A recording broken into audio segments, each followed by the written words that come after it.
It started as just another routine stop, but what happened next would change everything.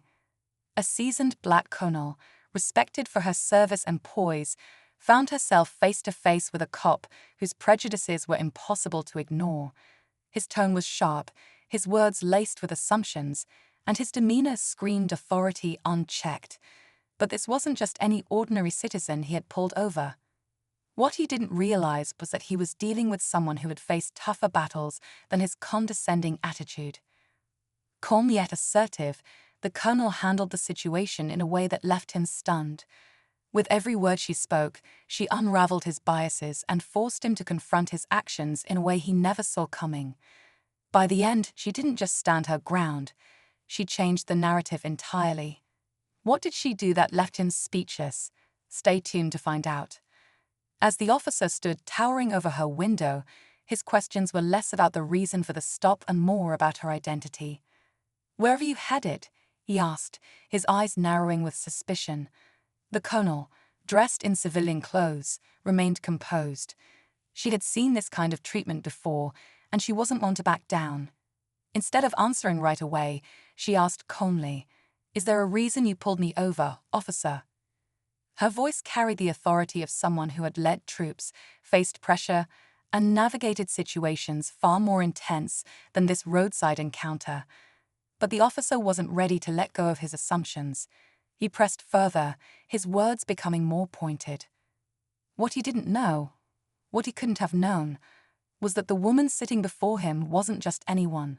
She had a story, a legacy, and a presence that would soon turn this encounter into something unforgettable. The officer's tone grew sharper. "License and registration," he demanded, barely hiding his irritation. The colonel calmly handed him the documents, her movements steady and deliberate. As he glanced at her license, his demeanor changed slightly, but the skepticism in his eyes remained. He was looking for something, anything, to justify his behavior. "What brings you through this area?" he asked, his voice laced with a thinly veiled challenge. The colonel took a breath, carefully choosing her words. "I'm on my way to meet someone," she replied, her tone still firm yet respectful. But behind her calm exterior, she was piecing together exactly how to handle this situation. She knew this wasn't just about a routine stop. It was about power, prejudice, and how one chose to respond. Meanwhile, a small crowd of onlookers began to gather at a distance, their curious gazes adding an unexpected layer of tension. The officer noticed too, but didn't let up, doubling down on his questioning. What he didn't realize was that every word he spoke and every action he took was leading to a moment he wouldn't forget. The officer took a step back, scanning the colonel's car as though searching for something to justify his behavior. His questions grew more intrusive, his tone more condescending. "Are you sure this vehicle is registered to you?"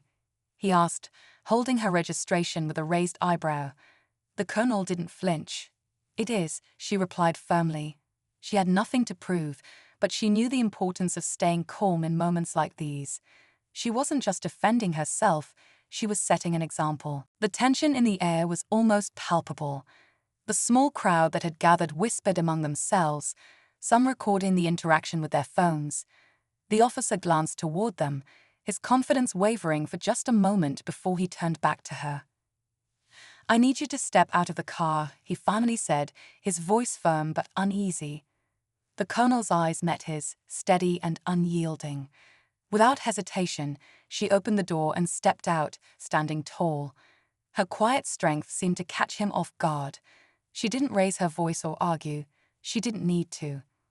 Her very presence spoke volumes.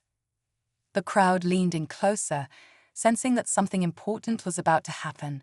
And in that moment, the officer began to realize he was no longer in control of the narrative. As the colonel stood outside her car, her presence seemed to shift the dynamic entirely. The officer's confidence faltered for a split second, but he masked it with a sharp command. "Hands where I can see them," he said, though she had made no sudden movements. She complied, her expression calm but unyielding, her gaze steady. The murmurs from the crowd grew louder, tension thick in the air. Then, without warning, another car pulled up. A senior officer stepped out, his uniform immaculate, his demeanor authoritative. He scanned the scene quickly, his eyes landing on the colonel. For a moment, there was silence as recognition flashed across his face. "Colonel, is everything all right here?" he asked, his voice respectful. The younger officer stiffened, his expression shifting from confusion to alarm. He quickly realized the woman he had been interrogating wasn't just anyone, but instead of stepping back, he doubled down. She was acting suspiciously, he blurted, his tone defensive. The senior officer's expression darkened slightly, but he remained calm. "Suspicious? Do you have evidence, or are we making assumptions here?" The crowd grew quiet, sensing the shift in power. The colonel didn't say a word, allowing the moment to unfold. The younger officer was now visibly uneasy, but his pride wouldn't let him back down. And just when it seemed like the tension couldn't get any higher, the colonel finally spoke, words that would leave everyone stunned. The colonel turned to the younger officer, her voice calm yet commanding. "Officer, do you know who I am?" she asked, her question echoing in the tense silence. The younger man hesitated, clearly unsure how to respond. The senior officer stepped forward, his tone firm but composed. "This is Colonel Johnson, a decorated veteran and someone who has served this country with honor for over 2 decades. The crowd gasped softly, the weight of the revelation hitting everyone at once. The younger officer's face turned pale as he realized the gravity of his actions. He stammered, attempting to explain himself, but the colonel raised her hand, silencing him. "This isn't about me," she said firmly. "It's about how you treat people, anyone, regardless of rank, uniform, or background." The senior officer nodded, his expression serious. "Colonel, I apologize on behalf of this department. This behavior is unacceptable." The younger officer, now visibly shaken, muttered an apology, but the colonel wasn't done. She stepped closer, her voice steady and resolute. "Use this moment to reflect, to do better.